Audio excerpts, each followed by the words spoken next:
بسم اللہ الرحمن الرحیم۔ حضرت بلال حبشی ایک مشہور صحابی ہیں جو مسجد نبوی کے مؤذن رہے۔ حضرت بلال حبشی امیہ بن خلف کے غلام تھے جو ایک کافر تھا اور مسلمانوں کا بہت بڑا دشمن تھا۔ حضرت بلال کے والد اور والدہ بھی اسی کے غلام تھے۔ امیہ بن خلف بہت دولت مند آدمی تھا، اس کے کئی بیٹے اور 12 غلام تھے، لیکن وہ حضرت بلال حبشی کو سب سے زیادہ چاہتا تھا، اسی لیے اس نے حضرت بلال کو اپنے بت خانے کا نگران بنا رکھا تھا۔ حضرت بلال امیہ کی بکریاں بھی چرایا کرتے تھے۔ حسب معمول جب ایک دن بکریاں چرا رہے تھے تو ایک آواز آئی، اے چرواہے، کیا تمہارے پاس دودھ ہے؟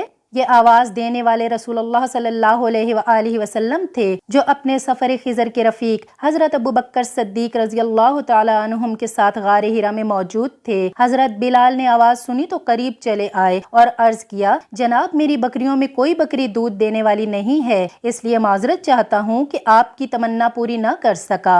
رسول اللہ صلی اللہ علیہ وآلہ وسلم نے فرمایا، اجازت دینا تیرا کام ہے اور بکری کے تھنوں میں دودھ بھر دینا اللہ کا کام۔ حضرت بلال نے بکری خدمت میں پیش کر دی۔ رسول اللہ صلی اللہ علیہ وآلہ وسلم نے اللہ کا نام لے کر جب بکری کے تھنوں میں ہاتھ لگایا تو بکری کے تھنوں سے دودھ جاری ہو گیا۔ بلال حبشی یہ منظر دیکھ کر حیران ہو گئے۔ ابھی بلال حبشی نے اسلام قبول نہیں کیا تھا۔ ایک رات نبی کریم صلی اللہ علیہ وآلہ وسلم مکے کی ایک گلی سے گزر رہے تھے کہ انہیں ایک گھر میں سے کسی کے رونے کی آواز آئی۔ آواز میں اتنا درد تھا کہ آپ صلی اللہ علیہ وآلہ وسلم بے اختیار اس گھر میں داخل ہو گئے۔ دیکھا کہ ایک نوجوان جو حبشی معلوم ہوتا ہے چکی پیس رہا ہے اور زار و قطار رو رہا ہے۔ آپ صلی اللہ علیہ وآلہ وسلم نے اس سے رونے کی وجہ پوچھی۔ اس نے بتایا کہ میں ایک غلام ہوں، سارا دن مالک کی بکریاں چراتا ہوں اور جب شام کو تھک کر گھر آتا ہوں تو میرا مالک مجھے گندم کی بوری پیسنے کے لیے دے دیتا ہے، جس کو پیسنے میں ساری رات لگ جاتی ہے۔ میں اپنی قسمت پر رو رہا ہوں کہ میری بھی کیا قسمت ہے، میں تو ایک گوشت پوست کا انسان ہوں، میرا جسم بھی آرام مانگتا ہے، مجھے بھی نیند ستاتی ہے، لیکن میرے مالک کو مجھ پر ذرا ترس نہیں آتا۔ کیا میرے مقصد میں ساری زندگی اسی طرح رو رو کر زندگی گزارنا لکھا ہے؟ نبی کریم صلی اللہ علیہ وآلہ وسلم نے فرمایا کہ میں تمہارے مالک سے کہہ کر تمہاری مشقت تو کم نہیں کروا سکتا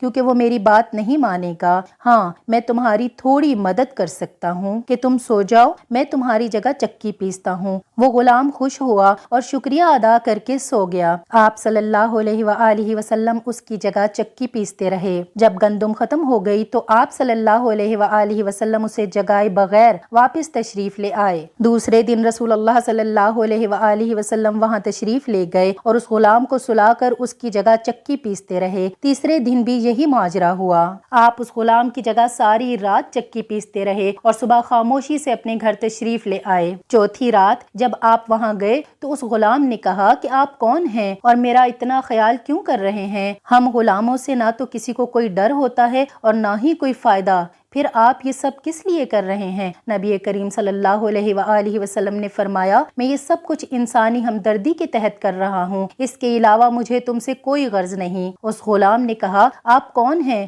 رسول اللہ صلی اللہ علیہ وآلہ وسلم نے فرمایا کہ کیا تمہیں معلوم ہے کہ مکے میں ایک شخص نے نبوت کا دعویٰ کیا ہے؟ اس غلام نے کہا، ہاں میں نے سنا ہے کہ ایک شخص جس کا نام محمد ہے وہ اپنے آپ کو اللہ کا نبی کہتا ہے۔ رسول اللہ صلی اللہ علیہ وآلہ وسلم نے فرمایا کہ میں وہی محمد ہوں۔ یہ سن کر اس غلام نے کہا کہ اگر آپ وہی نبی ہیں تو مجھے اپنا کلمہ پڑھائیے، کیونکہ اتنا شفیق اور مہربان کوئی نبی ہی ہو سکتا ہے جو غلاموں کا بھی اس قدر خیال رکھے۔ آپ صلی اللہ علیہ وآلہ وسلم نے انہیں کلمہ پڑھا کر مسلمان کر دیا۔ بس اسی دن سے حضرت بلال حضرت محمد صلی اللہ علیہ وآلہ وسلم کی محبت کے ایسے اسیر ہوئے کہ آخری سانس تک یہ تعلق قائم رہا۔ ایک دن امیہ کو یہ پتہ چلا کہ اس کے کسی غلام نے بتوں کو پوجنے سے انکار کر کے کسی اور کو اپنا معبود بنا رکھا ہے۔ اس نے غلام کو فوراً بلا کر یہ پوچھا کہ میں نے سنا ہے کہ تم نے کوئی اور معبود بنا لیا ہے، سچ سچ بتاؤ کہ تم کس کی عبادت کرتے ہو؟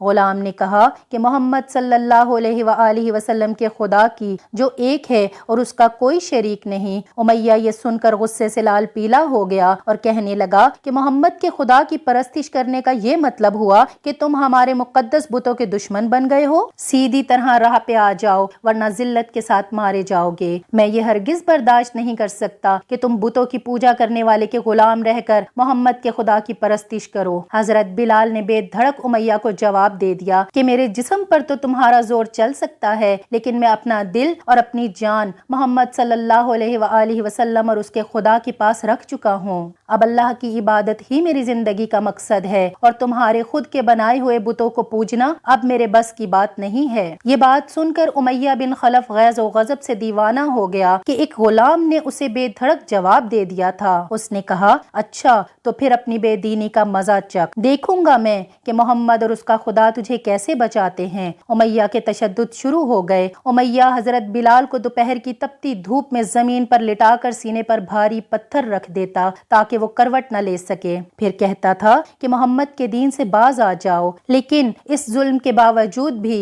حضرت بلال کے منہ سے سوائے احد احد کے کچھ نہیں نکلتا تھا۔ امیہ مزید غضبناک ہو کر اذیتیں مزید بڑھاتا جاتا، اپنے ناپاک ہاتھوں سے اس معصوم چہرے پر بے تحاشا مارتا اور اسلام چھوڑنے کے لیے مجبور کرتا۔ رات کو زنجیروں میں باندھ کر کوڑے لگائے جاتے اور اگلے دن ان زخموں کو گرم ریت پر ڈال کر اور زیادہ زخمی کیا جاتا تاکہ بے قرار ہو کر اسلام سے پھر جائے یا تڑپ تڑپ کر مر جائے۔ ایک دن ابو جہل، امیہ بن خلف اور اس کے دوسرے ساتھیوں نے اس قدر مارا کہ آپ بے ہوش ہو گئے۔ آخر تھک ہار کر کہنے لگا، بلال آج جو فیصلہ کرنا ہے کر لو، اسلام چھوڑ دو یا جان سے مار دیے جاؤ گے۔ ہر کوئی آپ کو اتنی تکلیف دیتا تھا کہ اپنا زور ختم کر دیتا۔ ان کی تمام تر کوششوں کے باوجود حضرت بلال حق سے نہ ہٹے۔ یہ تو تعلق اور عشق کی بات ہے۔ ہم جھوٹی محبتوں میں دیکھتے ہیں کہ جس سے محبت ہو جاتی ہے اس کا نام لینے میں لطف آتا ہے، بے فائدہ اس کا نام رٹا جاتا ہے۔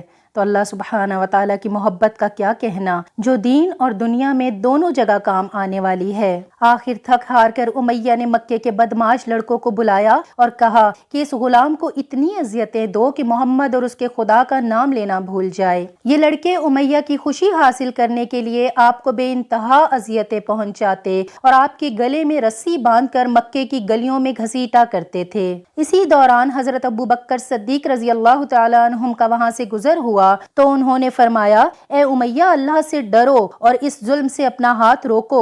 امیہ نے کہا، اگر تمہارے دل میں اس کے لیے اتنا ہی رحم ہے تو اسے مجھ سے خرید لو۔ یہ سن کر حضرت ابوبکر صدیق نے اس موقع کو غنیمت جانا اور حضرت بلال حبشی کو خرید کر رسول اللہ صلی اللہ علیہ وآلہ وسلم کی خدمت میں پیش کر دیا۔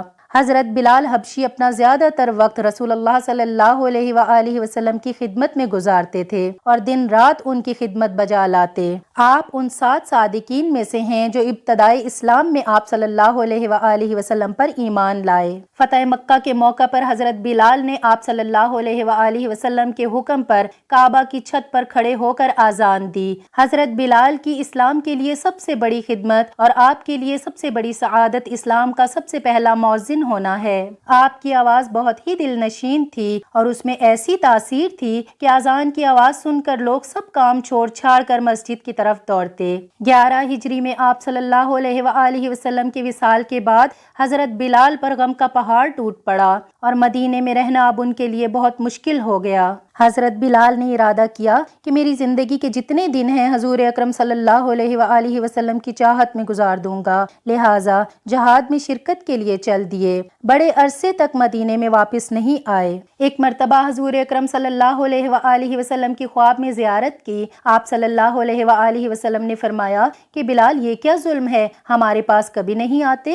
تو آنکھ کھلنے پر مدینہ منورہ حاضر ہو گئے۔ حضرت حسن اور حضرت حسین رضی اللہ تعالیٰ عنہم نے اذان کی فرمائش کی۔